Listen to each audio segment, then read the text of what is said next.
నిజమే కదా, కనబడేలా ఉంటే మన మంచిగా చెప్తారు. మీరు మోడర్న్ గా ఉండదని ఎవరు చెప్పరు, కానీ మీరు ఇన్స్టాలో పోస్ట్ చేసినప్పుడు అక్కడ రియాక్ట్ అవ్వలేనిది ఇక్కడ ఎందుకు రియాక్ట్ అవుతున్నారు? శివాజీ గారు చెప్పింది ఏ ఆడపడుచు పద్ధతిగా ఉండాలని చెప్పి రియాక్ట్ అయ్యారు తప్ప. అదొకటి.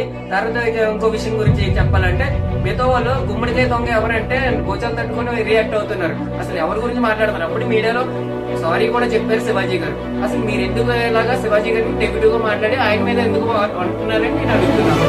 ఎందుకు వాళ్ళు నిజం చెప్పి మాట్లాడండి. ఎందుకంటే మనకు జరిగేది సిచ్యువేషన్ ఇక్కడ ఉన్నది. ఇన్స్టాలో పోస్ట్ చేసి రీల్స్ లో స్నాప్ లో ఎలా పడతారో పోస్ట్ చేస్తున్నప్పుడు మీకు రాని అక్కడ క్వశ్చన్ ఇక్కడ ఎందుకు వస్తుందని నేను అడుగుతున్నాను.